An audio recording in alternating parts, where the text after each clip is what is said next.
There are 24 hours in a day, meaning that you're working or you're going to school for 8 of those hours. You're sleeping for 8 of those hours. And in those last 8 hours, you really only need 30 minutes to an hour in the gym to actually transform your body into that lean muscular physique that you've always wanted. But what you need to learn is how to optimize your workouts in a way where you're getting the most out of them. All right, so this is a picture of me during my junior and senior year of high school, what is known as the skinny fat physique.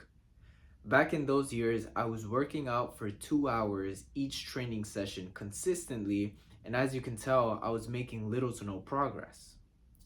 Fast forward to today, this is a picture of me now after implementing a optimal workout strategy and cutting the duration of my workouts to half that time. Now, in order to implement a optimal workout structure into your workouts, you're gonna need to follow these 3 rules. Starting off with number 1 is gonna be stop doing 6 to 8 different exercises to target one muscle in one lifting session. Doing more doesn't always mean achieving more, especially when you're doing it wrong. If I do 6 different exercises for my back, but I'm rushing through all of them, I'm not reaping the benefits from those exercises. Instead, what you should do is pick 3 to 4 exercises that will 1, work out your whole back, and 2, that you actually have time to go through properly. And if you simply just don't have the time to figure out what workouts are gonna fit your time schedule, there is a link down below in the description for a free one-on-one strategy call with me where we're gonna sit down, discuss your whole situation, and get you started on getting jacked. Rule number 2 is going to be to start focusing on mind-muscle connection, meaning that you're actually feeling the muscles that you're working out. The purpose of a bicep exercise is to feel the pump in your bicep. And if you're performing a bicep curl and you don't feel the pump in your bicep, then you're doing something wrong and you need to reevaluate your form, or else you're doing it for no reason. A great way that I like to practice mind-muscle connection is by actually not listening to music while I work out. I know a lot of you are going to be like, oh, well, how do you go through a whole workout without listening to music? Well, what you have to remember is that music is a form of noise, and noise can be a distraction for your brain.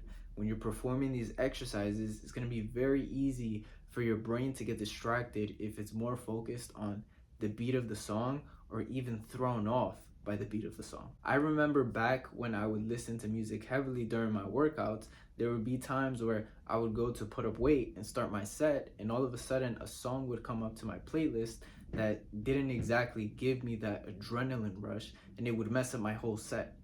Hence why turning off the music will allow your brain to focus solely on what you're doing.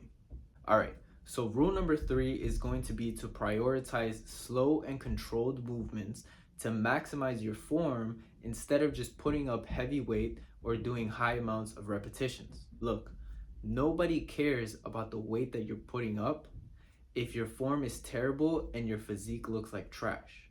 The more you ego lift, the more gains you're gonna end up sacrificing because you're so focused on being better than somebody else instead of actually doing the things that will make you better. And as far as doing a ton of reps, if you're doing them with bad form, number 1, it looks stupid, and number 2, it's simply a waste of time.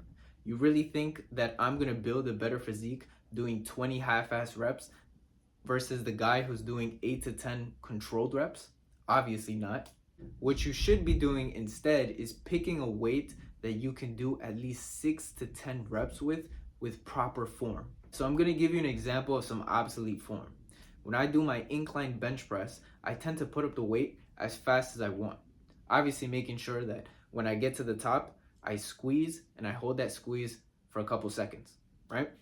But when I'm coming down, I'm making sure that I'm slowing down the movement to keep tension on my upper chest until I get to a certain point and then I explode back up.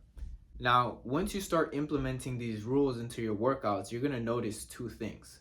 1 is gonna be that your pump is gonna feel 10 times better. And 2 is gonna be you're gonna start seeing a lot more progress with your physique.